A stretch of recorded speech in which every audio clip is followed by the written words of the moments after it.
നമസ്കാരം. കേരള രാഷ്ട്രീയത്തിൽ തെരഞ്ഞെടുപ്പ് കാലം എന്നും പ്രതീക്ഷകളും ആശങ്കകളും കലർന്ന ഒരു സമയമാണ്.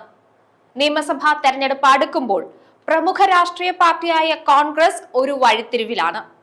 പതിവ് മുഖങ്ങളെ മാറ്റി നിർത്തി യുവത്വത്തിനും പുതുമുഖങ്ങൾക്കും പ്രാധാന്യം നൽകിക്കൊണ്ടുള്ള ഒരു തന്ത്രപരമായ നീക്കമാണ് ഇപ്പോൾ ചർച്ചയായിരിക്കുന്നത്. തെരഞ്ഞെടുപ്പ് തന്ത്രജ്ഞനായ സുനിൽ കനഗോലുവിന്റെ നേതൃത്വത്തിലാണ് സ്ഥാനാർത്ഥികളെ കണ്ടെത്താനുള്ള പ്രവർത്തനങ്ങൾ പുരോഗമിക്കുന്നത്. കനഗോലുവും സ്വതന്ത്ര ഏജൻസിയും നടത്തിയ സർവേകളുടെ അടിസ്ഥാനത്തിലാണ് സ്ഥാനാർത്ഥികളുടെ ഷോർട്ട് ലിസ്റ്റ് തയ്യാറാക്കിയിരിക്കുന്നത്. മതസാമുദായിക സന്തുലിതാവസ്ഥ അടക്കമുള്ള കാര്യങ്ങൾ പരിഗണിച്ചായിരിക്കും അന്തിമ തീരുമാനങ്ങളെന്നാണ് റിപ്പോർട്ടുകൾ. വിരമിച്ച IAS ഓഫീസർമാർ, യുവജന നേതാക്കൾ, വിവരസാങ്കേതിക വിദഗ്ധർ, മാധ്യമ പ്രവർത്തകർ എന്നിങ്ങനെയുള്ളവരെ സ്ഥാനാർത്ഥി പട്ടികയിൽ ഉണ്ടെന്നാണ് അറിയുന്നത്.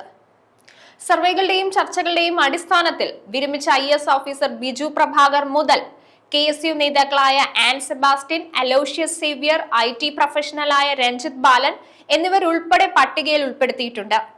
സമുദായ സമവാക്യങ്ങളും പ്രാദേശിക കരുത്തും തൂക്കിനോക്കി പുതുമുഖങ്ങളെയാണ് പാർട്ടി അണിനിരത്താൻ ആലോചിക്കുന്നതെന്നാണ് വിവരം. ആലപ്പുഴ ജില്ലയിൽ മുൻ ധനമന്ത്രി തച്ചടി പ്രഭാകരന്റെ മകൻ ബിജു പ്രഭാകരാണ് ശ്രദ്ധാകേന്ദ്രം. KSRTCയിലും KSEBയിലും ഭരണപരമായ റെക്കോർഡുള്ള ആളാണ് ബിജു പ്രഭാകർ.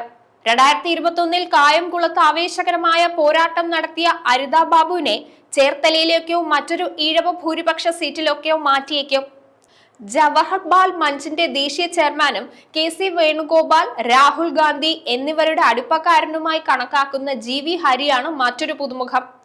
മാത്യു കുഴൽനാടൻ മൂവാറ്റുപുഴയിൽ നിന്ന് വീണ്ടും മത്സരിക്കും. 2022 അതിക്രമ കേസുമായി ബന്ധപ്പെട്ടുള്ള വിവാദങ്ങളെ തുടർന്ന് പിന്തുണ നഷ്ടപ്പെട്ട എൽദോസ് കുന്നപ്പള്ളിക്ക് പകരം യൂത്ത് കോൺഗ്രസ് വൈസ് പ്രസിഡന്റും ഓർത്തഡോക്സുകാരനുമായ അബിൻ വർക്കി മുൻനിരയിൽ വരുന്നതോടെ പെരുമ്പാവൂരിൽ മാറ്റം പ്രതീക്ഷിക്കുന്നു. VD സതീശന്റെ പിന്തുണയുള്ള എറണാകുളം ജില്ലാ പഞ്ചായത്ത് പ്രസിഡന്റ് ഉല്ലാസ് തോമസും ഈ സ്ഥാനത്തേക്ക് ശക്തമായ സ്ഥാനാർത്ഥിയാണ്. മറ്റൊരു യൂത്ത് കോൺഗ്രസ് നേതാവും റോമൻ കത്തോലിക്ക വിശ്വാസിയുമായ ജിൻഡോ ജോണിനെ മണ്ഡലത്തിലെ യാക്കോബ ഓർത്തഡോക്സ് ഭൂരിപക്ഷം കണക്കിലെടുത്ത് മത്സരിപ്പിച്ചേക്കില്ല. തൃശൂരിൽ KSU വൈസ് പ്രസിഡന്റ് ആൻ സെബാസ്റ്റ്യനെ പരിഗണിക്കുന്നുണ്ട്. ഒല്ലൂരിൽ മത്സരിപ്പിക്കാനാണ് നീക്കം. എന്നാൽ മുൻ മേയർ രാജൻ പല്ലൻ ആൻ സെബാസ്റ്റ്യന് വെല്ലുവിളിയായി ഈ സ്ഥാനത്തേക്ക് ലക്ഷ്യമിട്ട് നിൽക്കുന്നുണ്ട്. സിറ്റിംഗ് MLA സനീഷ് കുമാർ ജോസഫ് ചാലക്കുടിയിൽ തുടരും. അതേസമയം അടിമാലിയിൽ നിന്നുള്ള KSU സംസ്ഥാന പ്രസിഡന്റ് അലോഷ്യസ് സേവ്യർ പീരുമേട് സീറ്റിലേക്കാണ് നോട്ടമിടുന്നത്. എന്നാൽ ഇടുക്കി MP ഡീൻ കുര്യാക്കോസ് സ്വന്തം വിശ്വസ്തനു വേണ്ടി നിലകൊള്ളുന്നതിനാൽ ഈ മണ്ഡലത്തിലേക്കും വടംവലി നടക്കുന്നുണ്ട്. കാര്യങ്ങൾ ഡീനിന്റെ വഴിക്ക് വന്നാൽ വലിയൊരു കുടിയേറ്റ അടിത്തറയുള്ള വടക്കൻ കേരളത്തിലെ ഒരു സീറ്റിലേക്ക് അലൂഷ്യസിനെ മാറ്റിയേക്കാം. എന്നാൽ ഈ മാറ്റങ്ങൾ പാർട്ടിയെ വിജയത്തിലേക്ക് നയിക്കുമോ അതോ പുതിയ വെല്ലുവിളികൾ സൃഷ്ടിക്കുമോ എന്നതാണ് പ്രധാന ചോദ്യം. കേരള രാഷ്ട്രീയത്തിൽ എക്കാലവും സ്ഥാനാർത്ഥി നിർണയം ഒരു ചൂട് പിടിച്ച ചർച്ചാ വിഷയമാണ്. ഓരോ തിരഞ്ഞെടുപ്പ് അടുക്കുമ്പോഴും പുതുമുഖങ്ങൾ വരണമെന്നുള്ള ആവശ്യം ശക്തമാകാറുണ്ട്. ഇത്തവണയും അതിന് മാറ്റമില്ല.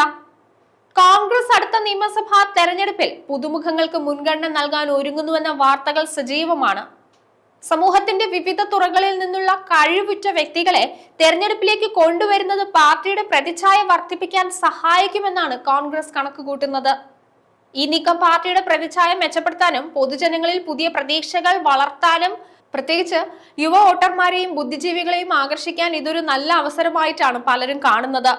പഴയ നേതാക്കളുടെ ഗ്രൂപ്പ് വഴക്കുകളും സ്ഥാനാർത്ഥി നിർണയത്തിലെ തർക്കങ്ങളും കാരണം മടുത്ത വോട്ടർമാർക്ക് ഇത് ആശ്വാസമായേക്കാം. എങ്കിലും ഈ മാറ്റങ്ങൾ അത്ര എളുപ്പമാകില്ല. വർഷങ്ങളായി പാർട്ടിയിൽ പ്രവർത്തിച്ചു വരുന്ന നേതാക്കളും അവരുടെ അനുയായികളും ഈ നീക്കത്തെ എതിർത്തേക്കാം. അവർക്ക് സീറ്റ് നിഷേധിക്കപ്പെടുമ്പോൾ ഉണ്ടാകുന്ന അതൃപ്തികൾ പാർട്ടിക്കുള്ളിൽ വലിയ പൊട്ടിത്തെറികൾക്ക് കാരണമാകാനും സാധ്യതയുണ്ട്. ഇത്തരം ആഭ്യന്തര കലഹങ്ങൾ പാർട്ടിയുടെ വിജയ സാധ്യതകളെ പ്രതികൂലമായി ബാധിക്കുമെന്ന് ചിന്തിക്കുന്നവരും കുറവല്ല. അതുകൊണ്ട് പുതിയ മുഖങ്ങളെ അവതരിപ്പിക്കുമ്പോൾ തന്നെ പഴയ നേതാക്കളെ തൃപ്തിപ്പെടുത്താനും ഒപ്പം നിർത്താനും പാർട്ടിക്ക് കഴിയണം. അല്ലെങ്കിൽ കോൺഗ്രസിന് അതൊരു വലിയ വെല്ലുവിളിയായി മാറും.